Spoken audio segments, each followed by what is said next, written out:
Welcome to Saints on Cinema. I'm Tim Wilde, and with me again is the LaBaron family. Jayson and Karina are back, and once again watching the MCU universe movies. Jayson and I have seen the new one twice. Karina still once, always behind. Always behind. Just leave it at that today.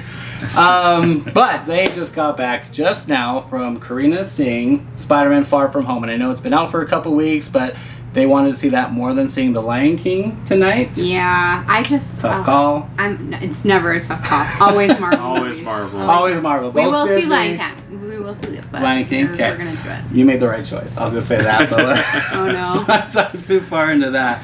But I already did a discussion on this. I did my Tim's take, and then I did a top 7 Spider-Man's movie with Greg from Black Cat Comics, which as of when this is being filmed has not been released yet, but I will put it out soon. It's very exciting. It's Cool. a good list. You guys would fight it a lot. Cool. But I haven't had a chance to dive into spoilers, and we're going to spoil this movie right now because Karina is trying to process her thoughts, having just seen it. I feel bad I haven't put together anything eloquent to say yet, so... She doesn't feel like she's prepared for this because she's still digesting. It's a lot to digest. It is. Now, Jayson and I are ready to ingurgitate because we've been thinking about it for 2 weeks. So, anyway, first thing I wanted to talk about, this is going to be like a real big normal review. I just want to talk about some main points and just things that are awesome about this movie. I don't have a lot of complaints. I don't know if I have any complaints about this movie. It's a delight. It is. Perfect. It's In really every good. aspect of what's beautiful about the MCU movies, this hits every note. Is that Absolutely. the right thing? Yeah. But I do want to say again that this movie is the exact same movie as Homecoming. And when I did my Tim's take on it, I decided I think I put this one above Homecoming. Really? No. Homecoming, then this one. Okay. But I've since, after I saw it the second time, and then I did my top 7 list, I think I put this one above it. Really? Interesting. Okay. I do. Because there's one main element that I didn't like about the first one is I'm not satisfied with the end fight with the Vulture. Mm-hmm. That's a big deal for me. There's no good fight between Spider-Man and the Vulture. The Vulture is awesome, a great villain, great depth, great character, good things that happen, but no that final confrontation. But, like, the point is that he doesn't finish him. No, I'm not saying he has to be defeated, Yeah. but there's no final showdown. Yeah. It's like little things happening on the airplane. They're both being dragged Because and all Peter that Parker, stuff. it's not really in his nature to go slaughter somebody, right? I disagree. No. I'm not saying it's to slaughter them. That's not the point. I'm talking about my favorite part, as I just watched it before Homecoming, or whatever this last one was, Far From Home. I went back and I watched almost every Spider-Man movie, including the 1977 Spider-Man, and that's deep. boy, I had some props for that movie. But that's, you watched probably my other video on that one. But there was the best one-on-one fights was Green Goblin and Tobey Maguire in the first one. Mm-hmm. That final when the bricks, that little warehouse thing, that when he finally gets up and when he steps on his hand, he's shooting that last one, and he gets up and he pulls a brick wall and he's throwing it through everything. That was an awesome final confrontation. Sure, definitely a different Peter Parker. Certainly Yes. a night and day Yeah. different Peter Parker. The Lizard and Andrew Garfield in Amazing Spider-Man, that was a great end battle. The Shocker, let's not talk about the second Andrew Garfield movie, but that was a good fight. But in the first one, it was just really good one-on-one showdown. The Vulture didn't have a really good, strong showdown. If after the plane crashed, he got up out of the rubble like the Terminator, and they had one more little thing, that would have been awesome. Yeah. This one, just fantastic final showdown. Yeah. Yeah. I will say that in Homecoming, I felt like, the conflict, the journey, it had to be that he left him there in the rubble and he had to find it within himself without an external motivator. Right. It had to be just him for himself. And I'm fine with that. As a character moment, it was fine. But he could have had that snake. He could have still gotten up.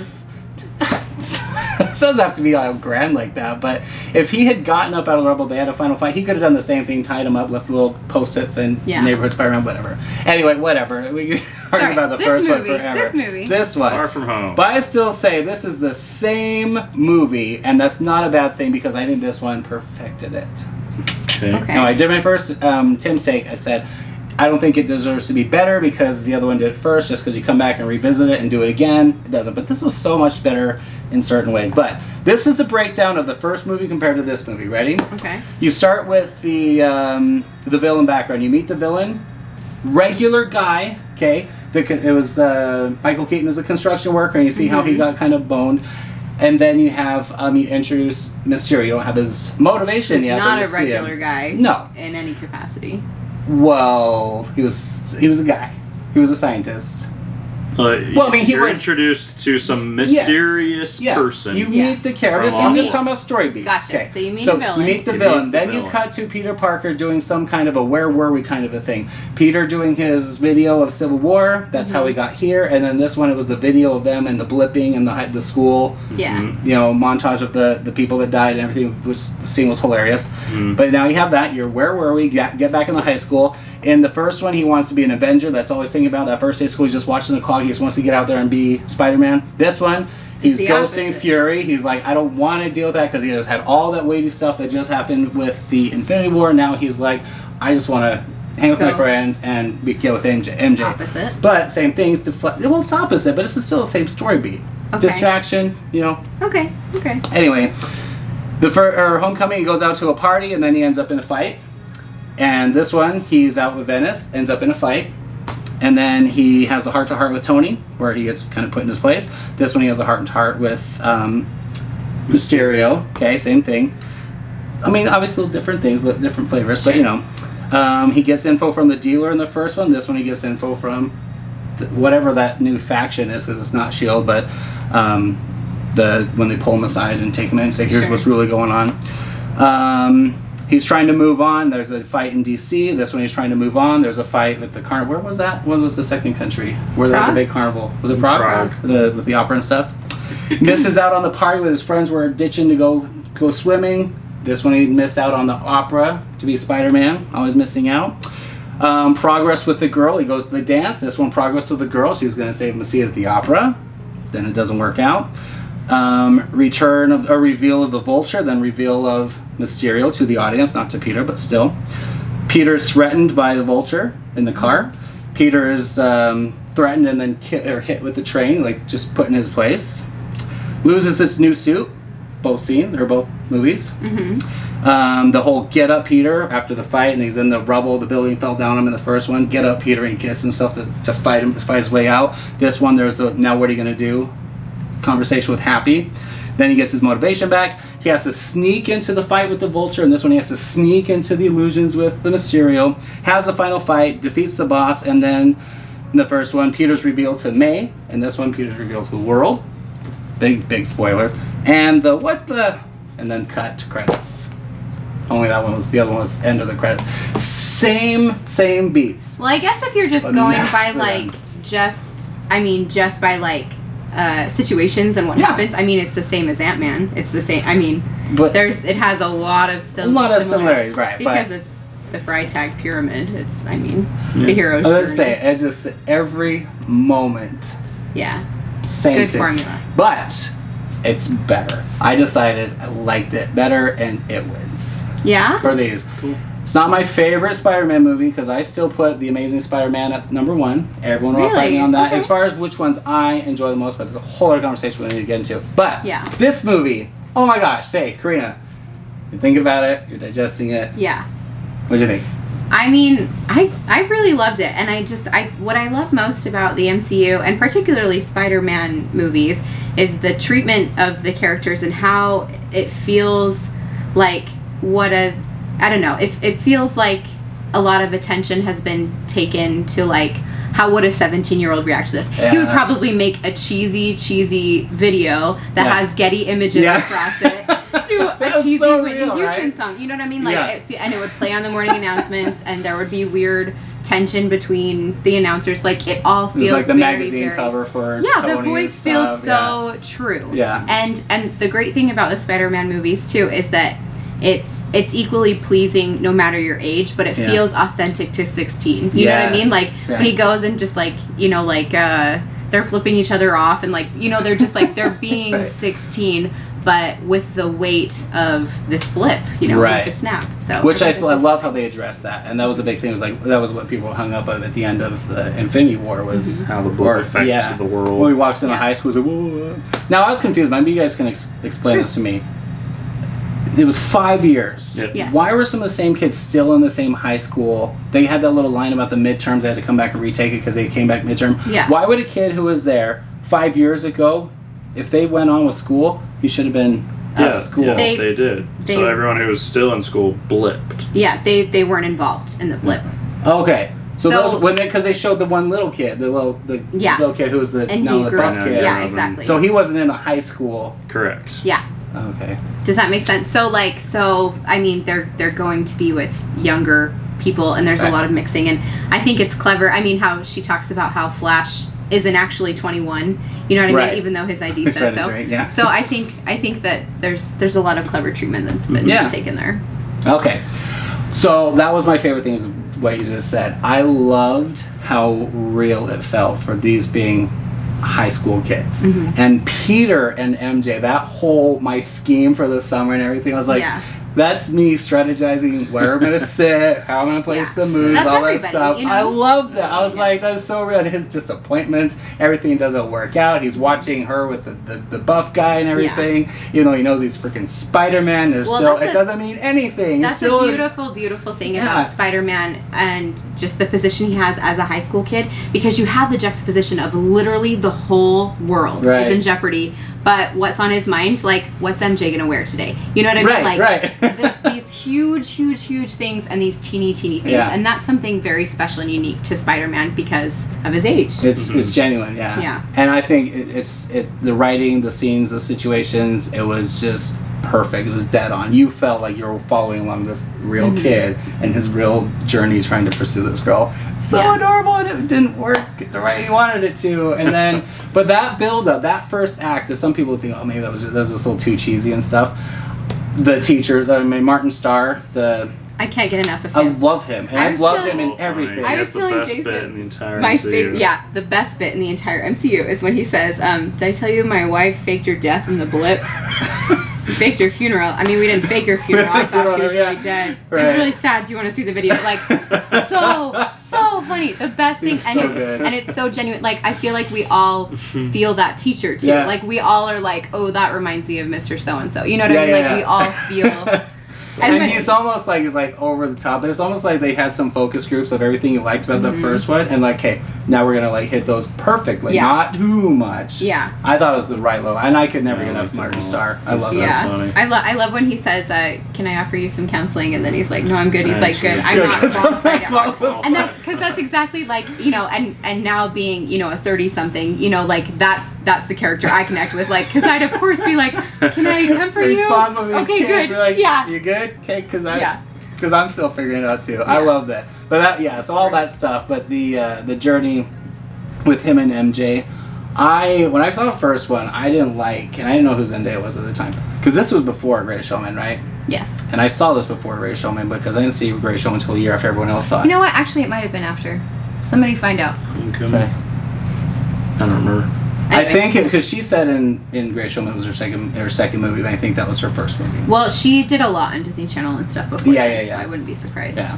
But anyway, I was like, why are they going this direction with this character? They reveal it. It's not MJ. It's not even Mary Jane. And it's like, hey, there's got to be diverse just for the sake of diversity. And I had a conversation with my co-host Josh, and we both agreed, like, why does everyone have to? It's just all about representation. That's all it is. And we're like, okay, no. In this one, they had a direction and a vision for this character, and the way she works with Peter, it's like a different way of intimidating this kid. Like she is such a uniquely strong character in her own way. Enigmatic. You know what I mean? Because Peter, he's a genius. He's an undeniable genius. And here's this girl. She's unlike anybody else. She's dark. And she's like fascinated by him. She's just a little too close, you know, and so he just can't figure her out. And I think that's part of what you know dazzles him. Is that she's just so. And that she's withdrawn, and it doesn't go into why, but she says knows there's a reason. And Peter's like about himself. Now, do you think she knew the whole time that he liked her, or is that just kind of she liked him, was just watching him because she was intrigued? I don't know. I think she knew. I think she liked him I think at the very end, because she had that little moment at the end when they were in the council. She was like, "Why are you hiding, Peter?" And he's like, "She's like, just kidding, I don't care." Yeah. But then he walks off. She's like, "Well, let's do some drills." But she watches him, and she kind of has that little eye where she's like, I do care. You know what I mean? Yeah, well, and all throughout the first movie, too. I mean, you see their little nuggets moment and where stuff she like flips that. them off. Yeah, just things Anyway. like that it's like, she doesn't care about anything, but she cares about Right. him. You know what And I those mean? things that annoyed me in the first To movie, mess with them. when you see them get together, like, that's all part of their relationship, and it's so cool to watch. And have it in two films. She's a really lovely foil for him. It's really good. Exactly. I loved it. In the moments, I almost cried. Did I cry? I cried the second time because I knew it was coming. There was all the build-up. But when, so first of all, the opera moment, when they're going to the opera and he knows he has to go and he has to get them safe, and then he's going to save a seat for her and he's all discouraged, and then she turns, just doesn't care, and she's like, I'll save a seat for you. And after after they have the, you look pretty, and she says, you look pretty too, it's so cute. But then she's like, she's disappointed when she gets there, and then the guy sits in his seat, flips him off, and Peter's just like, I can't ever get what I want. And that's Peter Parker.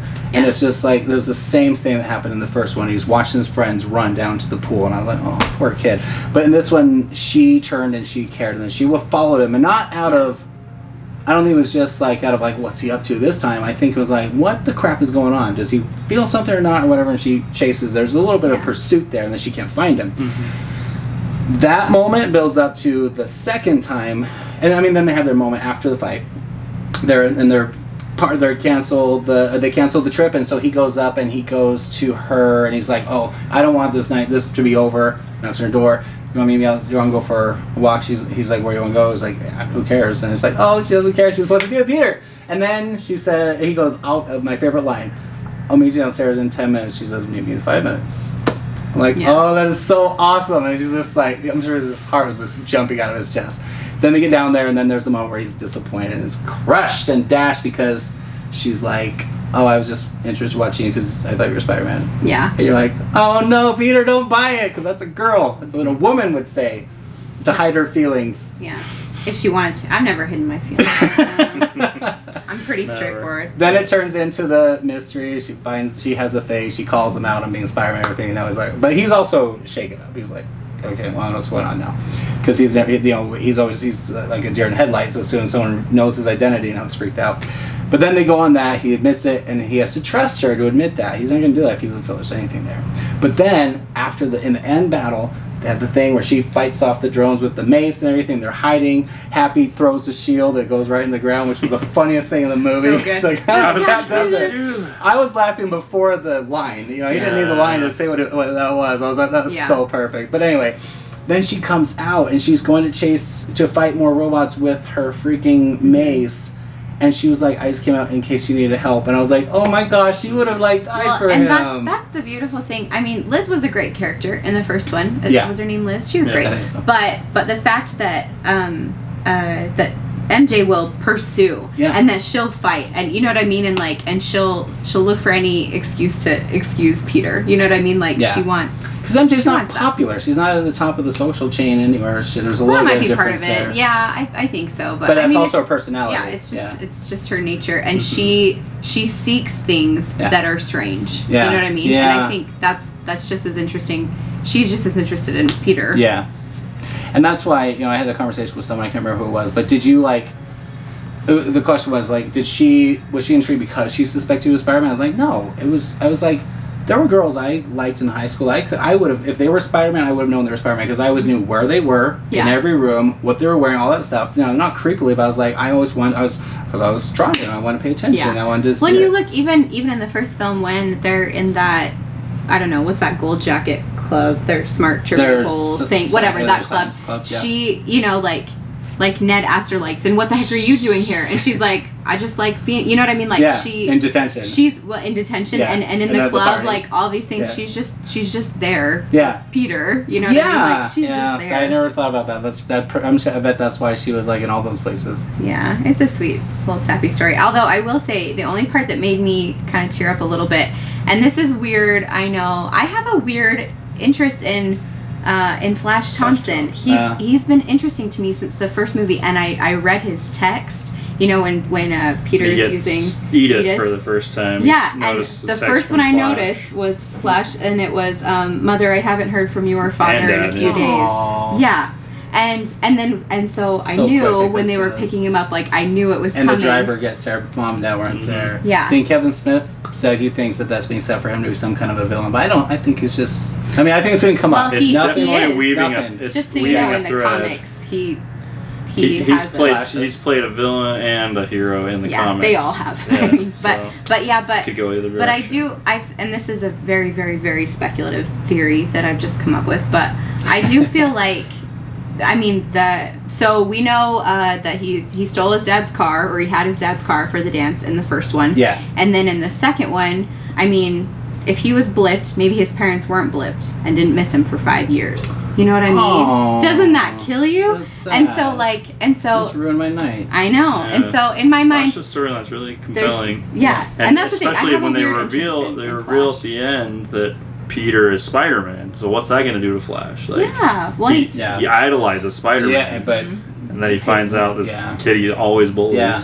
It's yeah. going to be interesting. yeah. I think he won't believe it, to be perfectly honest. I think he's wonder going to if he'll not believe like it. Spider-Man anymore because he's going to be like, well, I don't like. So I love Spider-Man. I don't like Peter. But now they're telling me Spider-Man was a jerk. Okay, then I just don't like either. I think Yeah. that's what's going to happen. Yeah. Maybe. I think he'll be Maybe. mad. And that disappointment could lead into his being Super neglected by his parents, and Yeah. Be then like, he's if like. this scrawny Peter could do it, why And I you could show do he something. only needs. He wants it. That's what his Facebook channel, page or whatever, yeah. his chat or whatever is just. That's a way of getting attention. He's a DJ at the parties and stuff, and Well, he he's just picks using on to him. pick I on mean, people. yeah, he finds an easy target. That's- I always sympathize with bullies, but I 'Cause just you were one? because I am one. Yeah, don't forget it. No, I do feel like there's something there. Yeah. So So yeah, yeah, I love I'm that interested to see where thread. it's going. But I wonder if he'll believe it. If he'll be one of those people who, because I mean, Spider-Man, I don't know how he's made it this far. The most common Spider-Man thing in all of Spider-Man-dom is that he's doing it himself. That he's like putting on all these fake accidents, or like he's really the bad guy. And so when the movie ended, I was like, how are we still not pursuing this storyline? Like, because that's all that, you know what I mean? Like, when you read Spider-Man, it's always like, oh, he's an attention seeker and he's doing this. And so it was very satisfying at the end to see JJ, like, be like, well, okay, I feel like he's an attention seeker. You know what I mean? Yeah. And I love J.K. Simmons reprising his role. That made me feel really happy. Mm-hmm. Okay. That was perfect. Take two. Okay. So, what did you think about that big reveal? Since you brought up The big reveal. the big. Of Mysterio? Jameson. Oh, J. So once, obviously, since being back, it was freaking awesome, and everyone's tiptoed around it, but I think that is a very solid stamp of this is a multiverse of Tobey Maguire. I don't think there's any way around it. No. It's not fan service. You don't think so? I don't think so at all. I don't think it can't just be fan service. You can't just It's fan service. do that. I don't know. I think it's just the fact that J.K. Simmons became that role. And he became that role not only in the movies with Tobey Maguire, but also the cartoons. Right. And when you think of J. Jonah Jameson, you think of J.K. Simmons. Right. They're like the same person in my head. Yeah. And so I thought it was great.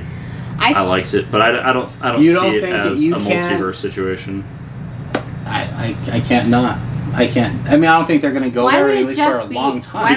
Because if Peter Parker is Tom Holland in this universe, why is Peter Parker Tobey Maguire in that universe, but J.K. Simmons is the same? Like especially because throws that theory to caboose. Of all the characters in the entire, story, why that one? Why would it all hinge on him?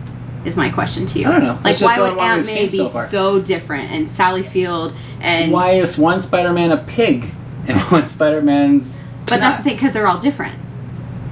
You know what I mean? Like, it's the multiverse because they're different. I think it's just. I see what you're saying. I have no argument. I mean, I'm down with the multiverse. I'm down with the multiverse, though. Sony's always trying to push that, and Kevin Feige's like, no, we're our own thing, but Sony's like, no, it's everything. Yeah. Right. They're the cute family reunion over at Sony is.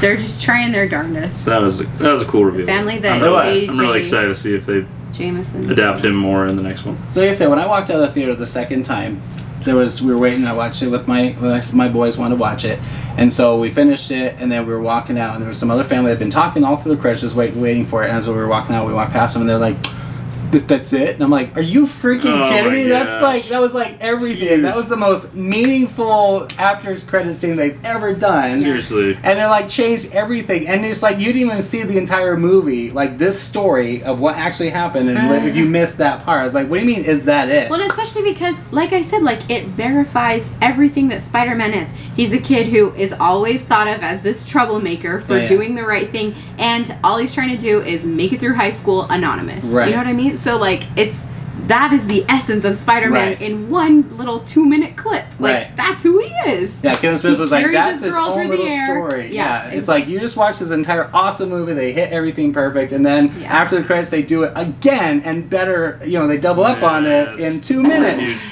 And I love that MJ didn't like love swinging. Like, she was like, we're not gonna do that again. Yeah, that's cool. So funny. And they dumpster off, she's gotta go, and that she was there for that moment. I love that too. Yeah. That she was there when that hit. Because I'm like, there's some support, and I wish it cut to her reaction. I would have loved to see her reaction. Not like she'd be, oh no, she wouldn't believe it. Mm-hmm. But anyway, so leading into that, so Mysterio's death. As I say, going back to the final sequence. Supposed death. Right. Most likely 99% sure death. Yeah. But 99% is nothing. And with Mysterio, especially the way he was played this entire movie, there'd be no concerns or no. It wouldn't take a lot to convince people he's of course. Well, and he had Edith for a long time, so it'd be, and he talked about having contingencies in place, so he could have said like, "Hey Edith, if Peter Parker asks, tell him there are no more illusions." And I think it was just the other guy because it shows him take out the file. Yeah, and I think I personally think he's gone, but like if they brought him back, I wouldn't be like, "How?" Yeah. I know how. You know who the actor was, by the way? That guy.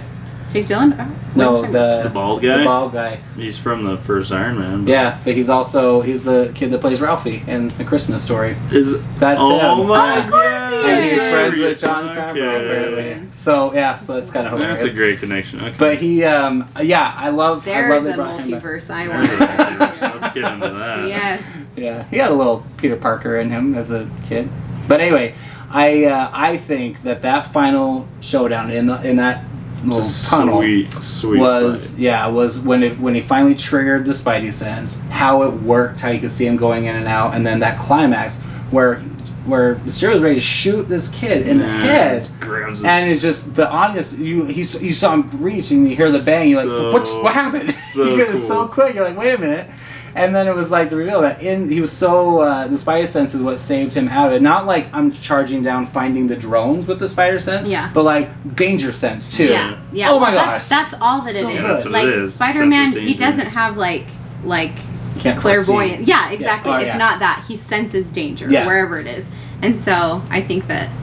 Because, I think that's a common misconception is people think, like, maybe he can see 3 seconds in the future or something, and that's what it is. No, he can feel danger, but he's obviously not sensitive to the emotions of others. Like, he's obviously, you know what I mean? Like, in the Tobey Maguire movie, that's why in the very first scene, that's why I love that origin, or the beginning act is just really strong to me. When I rewatched, I was like, that's actually really well done. Because it shows them in the lab pointing out each of the spiders in their own little specialties, traits, and one of them, it talks about how it's like, it's so quick with its reflexes, it's almost like it can preemptively respond, and it's like, okay, well, that's kind of what he does. But I think that moment was like, that's like him in perfect control of the Peter Tingle.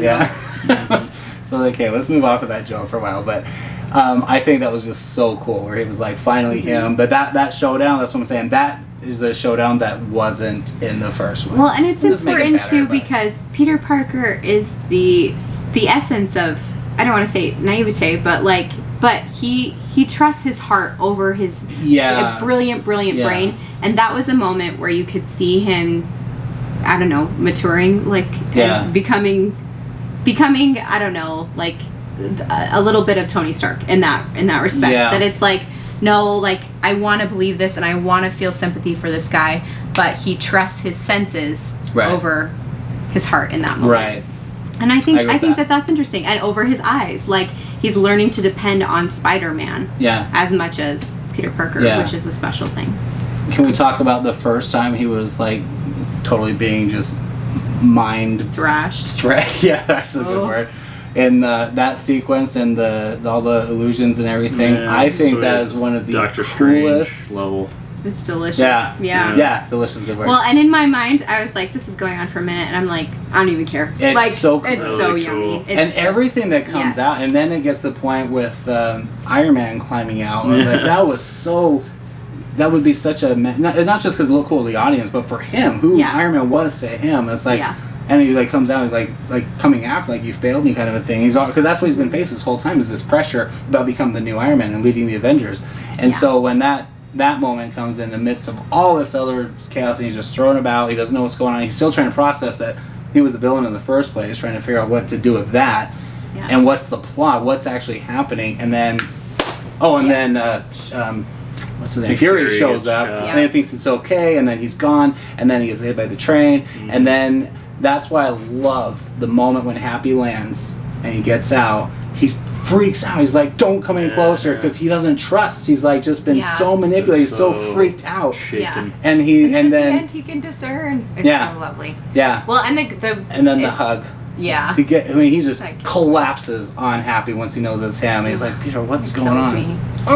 Well, and that's the point. The interesting thing about that mind thrash, as we'll call it, is that I mean, it's a testament to Mysterio and how thoughtful he is to know exactly Peter Parker and to have dived so far into him as a person that like he knows who does he care about? Well, this dumb 16-year-old girl and the guilt that he's feeling over Iron Man, as well as the world caving in on him. You know what I mean? And he got that all from that conversation. Exactly. And that's why there are people like, he wasn't like an actor. He's supposed to be like, that was a total character study. In fact, 10-minute conversation, and like a few times he's had time with Peter. He's very, very clever. And that's interesting because it's something that a lot of the heroes of the MCU lack, is that sensitivity and that, you know what I mean, like humanity. Yeah, exactly. Yeah. Because they're so, and Tony Stark is a great example of that it's like it's difficult for him to be sensitive and to like pick up on those kind of things. Right.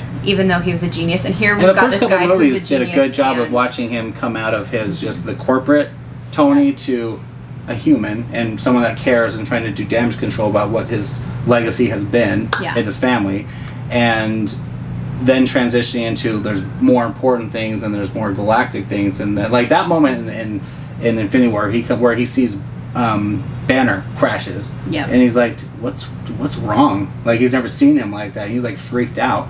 That was a big critical Tony moment for me, where he's like, there's something bigger going on, and then suddenly there's people, all the chaos in the streets. Anyway, we're not talking about that movie, but this one, I agree. I think Peter, why he's so beloved, especially this version of him, is because we can all see ourselves, either the high school us, or dealing with bullies, or trying to deal with responsibility, or having a mentor and not feeling like we're being accepted or given like time of day or whatever. Growing up is tough. It's a universal concept, you know? And especially when you feel like you have to balance the whole world, because every person feels like, you know, they do, whether they literally do, like Peter Parker, or, you know, it just feels that way. That's so good. Then he gets in the jet, and then he has that moment with Happy, and that's when I cried. That's when I just balls. When Happy's like, he's watching, he's stitching him. That's where it starts. He's stitching him, and he's like, ow, he's like, careful. And he's like, I thought you had super strength. He goes, it just still hurts. And he's like, quit whining, whatever he says.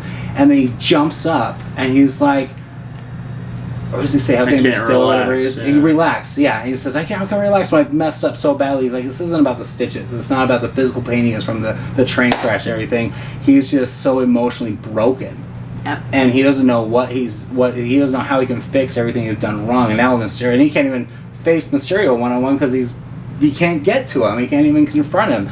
And then he's just such a failure and everything. And that's when Happy has that little speech. Mm-hmm. And he talks about, I was my best friend, and he second guessed himself on everything except for picking you. Yeah. And then that whole conversation with Mysterio earlier was he knew I was a mess up and I wasn't the one. Happy countered that. And then he says, so what are we going to do? I mean, literally right now we're sitting in a field. Like, what are we going to do? And then he says, I need a suit. And you're going to go back. And then the moment when he goes like that with the glove and the CGI gauntlet, and I'm like, oh my gosh! And then it cuts to Happy, and Happy sees that, even though he didn't see him do that in the movie, but still Happy sees that, and Happy's response. And then he's like, what? And Happy's just... You know that Happy's seen Tony do that. So. Yeah. And he's like, you worry about that, I'll get the music. And he cues up. Yeah. AC/DC. I love Led Zeppelin. I love Led Zeppelin. And I think, so good. To borrow a Batman reference, I feel like, I don't know, Peter Parker is the hero we need. He's the hero we deserve, you know? Yeah. And especially... As fans, or are you talking about the human... In the human race. I don't know. I feel like, especially in this climate, in this world of like I kind of thought a little bit of like, we have like mental disorders and emotional disorders, those kind of things are running rampant. And so I think it's so interesting that, you know, here we've got this kid who's like, he's physically fit, he's mentally fit, like he's got all this wonderful stuff. And then what they do is they screw with his reality. And that's what depression is. It's screwing with your reality. And making you feel inadequate, even when you know, like, he has super strength, he can regenerate, he can, like, you know, feel the future of danger, like, but at the same time it doesn't matter because his reality is warped. And I don't know, I felt that was very, very poignant, and especially a message for 2019. Like, I thought that was really impactful. Things aren't perfect. Yeah. And if you fail, you can still you can redeem yourself, you can atone or whatever. That's why one of my favorite shots is at the end when they're coming in the airport. Exactly what you're talking about, how it goes to show him and MJ holding hands, barely. Like, they're just still so shy. I love it. And then it zooms up and he has the glasses and she has the broken glass flower. And, you know, her line where she's like, I like it better broken. Like, it's so cute because they're so damaged people. There's something broken about both of them, but they're working together, and that's what life is. That's what marriage is. That's how it works. And that they're like wearing their broken stuff on their chest, on their heart. And I'm like, that is so symbolic, because he's like going to be super protective of those glasses. That represents to him right now is representing, I lost this because I failed, got it back. And she's like, he broke this trying to make a gesture, but I love him for it, you know, and it's just so cute. Oh, I love them. And their kiss on the bridge, it was so earned. And then he stops. I didn't even notice he stopped after she like, well, I better get back. And then he turns around and then he's like, he kind of like this little dance. Andrew Garfield did the same thing. No one else knows that except me, because I remember, because I love that moment too, because it's a classic, you know, guy and girl are finally confessing feelings for each other. But it's on this bridge of burning destruction. Yeah. It's just like... After the, like, almost the weightiest thing he's ever gone through. It's like all over. But then it's that moment that we can all relate to. And the music during that scene, I mean, the music was just perfect in every scene. But, like, it was just kind of like... So awesome. The action in that last battle, some of the cool stuff he was doing with swinging and tangling up all the cool stuff. Drones. Yeah, the drones was great. The action in the first fight. No. In the second fight with the at nighttime where he has the night suit on. Guy. There was some cool stuff where it was like a one shot where it didn't stop or it didn't cut, but he like went everywhere and the camera just followed him. He was doing all his acrobatics off a wall into another set and everything. I was like, I have no idea how they did that, and it wasn't all CGI because you saw him in and out. Amazing stuff with that battle, especially at night. It looked really cool. Yeah, I preferred the water fight because he's not wearing his suit, so he's jumping, doing all these stunts without the mask on. And the tower's like crazy. Well, and Tom Holland, like, he's ridiculous athletic. I was watching something about him that, like, when he auditioned for the role, he was like, it says here that I do a backflip. Do you want me to do a backflip? And the guy's like, oh yeah, sure, do a backflip. And he's like, okay, and he does a backflip into the scene, and they're like, whoa, we're keeping it. Yeah. Well, I feel like we've been gushing too much about this movie. I think I need to point out, I'll be devil's advocate here and point out a few flaws that I feel about the movie. What? Because I do also I really love this movie, and after the second time seeing it, I'm debating whether or not I like it more than Homecoming, because they're both so excellent. And Homecoming is my favorite, Jayson, by the way. What is it? But you know, just some flaws I saw were the villains' motives were clear on why they were like banding together. They weren't being heard, but what they were gonna do wasn't as clear. I didn't feel like it was very clear. I think we can all assume, all right, we're gonna change the world with our good ideas. That's kind of the idea, I think. But that wasn't really established. It was more like, people are going to be able to listen to me now. So what? Yeah, I think it was just a popularity contest. It was like, so what? Yeah, they mentioned the next Iron Man, but I'm excited to see I mean, they're still out there. You know what I mean? Like the one guy, the band of gone, brothers, but they're still out there. So I'm excited for that. They might form some organization like AIM or something, which might be cool. But like, let's say Spider-Man didn't come back, and they had their little event. The battle happened, and then Mysterio won. He had his ironed out cape. He met the Queen or whatever. His whole plan was. Yeah. And he was like, "Hey, you're now the new superhero. What's he gonna do when a real villain actually shows up?" I think that's the wonderful Uses drones to hubris of him. Yeah, I mean, especially because like these were the people who were making weapons and things for Tony Stark. Like I don't think they would be unarmed, but I do think that could have been clearer. But I feel like that's something that'll get fleshed out throughout. Yeah, we'll see. I don't think he's a one and done villain. I don't think he's necessarily alive. But I think aspects of his story and what was going on with them. Their organization could definitely continue to go on. So that'll be exciting. My other kind of critique, I guess, was I wasn't too excited about Zendaya's performance. I mean, there were moments where I feel like she captured that great character that she established in the first one, but then there are other moments where, because she was playing, the awkward, I'm not sure about how to do a relationship with Peter, I feel like I wanted more vulnerability that I didn't get. I agree with that in the very first scene where she walks in, where they're sitting there talking about their plan in class, and then she walks up, and then they're like bumbling over their words, and she's like, okay, well, that was whatever she says, like, that wasn't interesting or whatever. Yeah. Like, it was that kind of moment. I was like, there's some leading into, I can't see this leading into, like, her having feelings for him. It's just, I don't know. Yeah, it's hard for me to thought that at first. I see what you're saying. You see what I'm saying? It's just like, I couldn't put a pin on it all the time. And of course, there are moments where I just love it. I really love the moment where she, she's like, wait, so you're serious right now? You are Spider-Man? Yeah. That moment felt really real to me. But then there are other moments where it's just like, she's almost too... Like a 16-year-old girl? I don't know. Maybe. Guarded. No, I see what you're saying, and I feel like there were a couple of moments where it was kind of like this is my gimmick. Yeah, it was more of a gimmick than a truth. But I do feel like when things were stripped down with Peter, like, she was... Yeah. I don't know. I felt that vulnerability, and I felt like it was not more than it would have been. Because, like, even if you're, like, totally into it and you're giving all your feelings and stuff, at 16 years old, you're not ready for, that when she says, what about 5 minutes? And when she says, I'll save you a seat, those two those lines, are cute moments. You can feel, and it's not just the setup and what happens afterwards, you can feel, like, the way she says that, she's awkward, she's just as scared as he is, and all that intimidation, that kind of bullying that she does on him that she did in the first movie. It's like little fourth graders, like, pushing the girl and running away because you like him thing. Yeah. But it's that vulnerability that she is just as scared as he is. Yeah. And those moments, I totally understand what you're talking about. Those moments, though, just like, oh, I couldn't. They make the kiss later. When she kisses him when he's bumbling, it was like, oh my gosh. And then when they kiss on the bridge at the very end before he prances away, you're like, oh my gosh, like it's so earned. And the line where she says, I don't have much luck at getting people... When people get close. Like, that felt really true. Yeah. And now you're just like, what happened? I want to see this prequel. Yeah, exactly. Yeah, I feel like all the relationship stuff really worked for me. It was just a couple of the earlier moments where it was just like...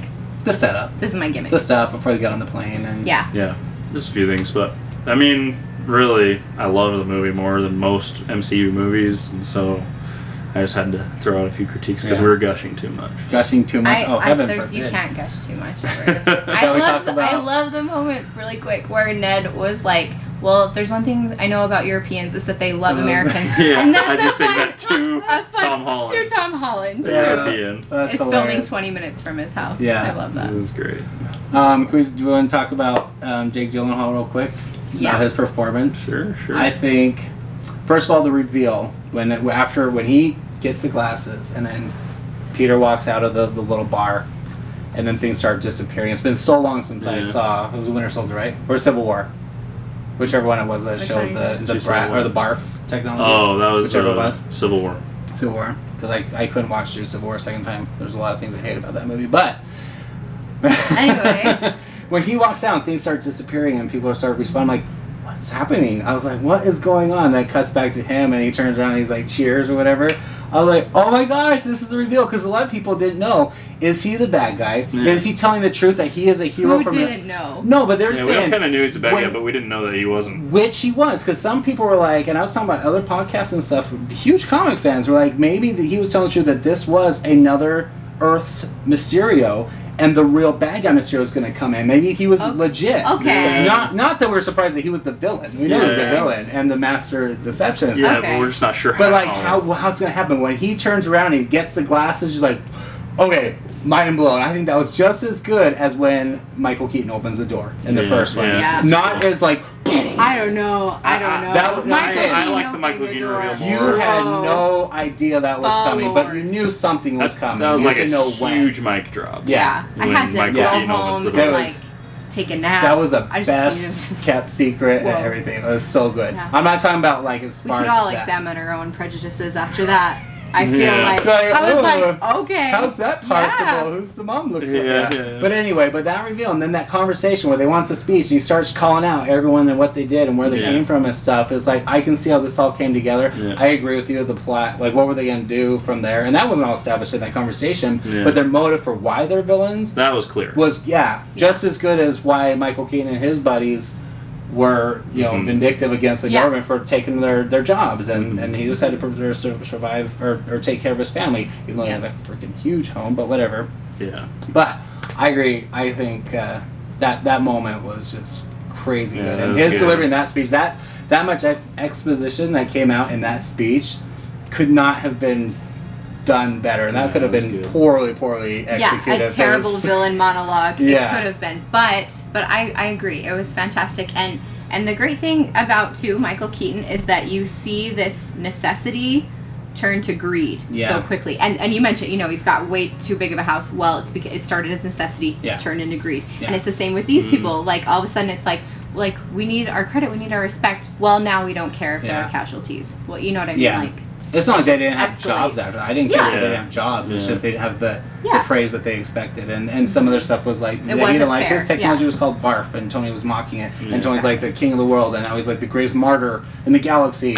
Well, screw that guy. He's like, he's using my stuff. And I think a lot of times, like, good villains, are like, they're just trying to get what's fair. Yeah. And then they go so far past it without noticing. Like we all do, Right. The line that didn't sit well with me in that moment, though, was the, get this stupid costume off of me, because he says that, but then every line after he's, like, idolizing and being narcissistic about Mysterio, how it's going to lead the world. Mysterio's amazing. Mysterio's great. But it's but you're really fussy about making sure you have that cape groomed for the queen, It's like, I thought you hated that thing. Like, I feel like that was my only thing on that. I don't know. I was thinking about that too, and I think, because he's I don't know if they're playing it this way, but like that he was a failed actor turned special effects guy turned Tony Stark's right. When he's in there choreographing the battle, I love that. I love that. I was like, now you can see what's actually happening. Okay, final thoughts.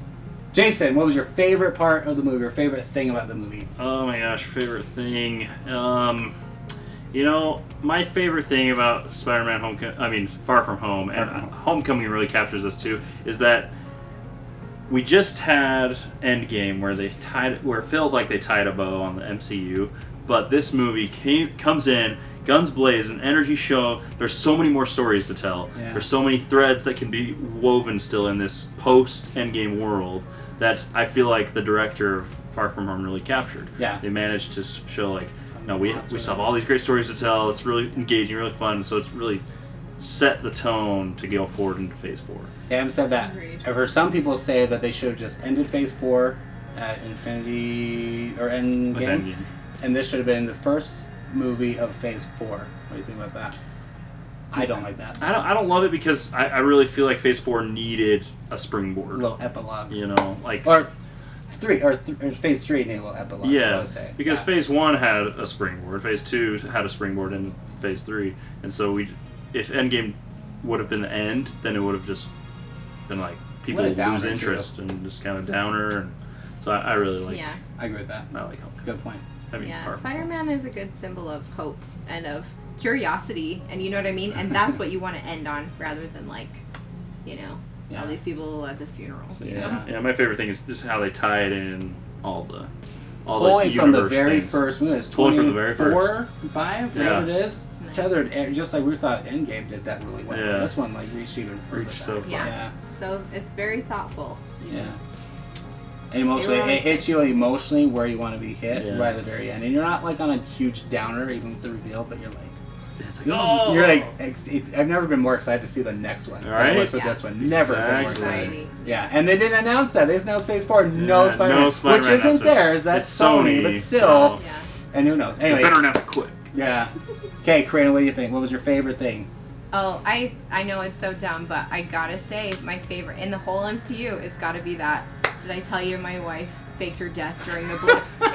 it's so funny, and especially because when you start thinking about a snap, when you start thinking about the blip, you start thinking like, well, what if somebody was at marching band practice, and then you know what I mean? Like you start thinking about all these things, and so I feel That like collision when they show the video of them. I feel like they That's must have hilarious. just taken like a few months and just been like, well, what would this character have done? What would have happened to this character? And it was just, it's so thoughtful. And then you look at this sad sack of this teacher, and you're like, his wife probably faked her own death in the blip. And it's like, that's gold. I don't know. funny. I feel like, I love you your know favorite moment was a everything. Martin Starr moment. It is, and So maybe of the funny. whole MCU, because it's just you know exactly who that character is in just that line. You're like, Yeah. did I tell you my wife? I think that's So it's funny. so good. Yeah. It's so. I Good. already gushed over. I think my favorite part was still that final showdown with. It's just so well executed. You're like amped up at that point because he's fighting his way. He's getting got his a grip on his spidey powers. sense. He knows what he's up against, and he charges through. And it's such a cool sequence too. Where he's like bringing it or whatever. And then they all fly in from the side windows. You're like, oh, this is gonna be awesome. And he charges in, and then it's over. And then it's not over, and then even that, it's not over because then after the credits, It's never Yeah. over. so cool. But then, Contingency. That's the magic word. yeah. But then that moment, those little moments with MJ, but their kiss, I think was just so earned. And I said in Cobra Kai, I don't think you guys watched Cobra Kai, but Cobra Kai is one of my favorite, most earned kisses ever in Cobra Kai season 1. I think this is in that top. I have to rank them. I have to think about this, but I think this is probably my top 5 kisses. I think it was that good. Anyway. Okay, well, glad you guys enjoyed it. Thank you for joining me. Is there anything you guys want to announce on the LaBaron Singers channel? Anything going on for like 1 or 2 viewers that are already following you guys? I don't know. We'll keep just you posted. follow our channel, follow our Facebook, and Yeah. you'll see Tell all us of what our you want to see, and we'll all do our that. current events. We're Okay. still working on new content on YouTube all the time. So. Okay, links will be in the comments, not in the comments, I'm going to bury them, but in the description below. But anyway, Jayson, Karina, I love you guys. Thank you so much for joining me. And I don't know, in the next, Black Widow.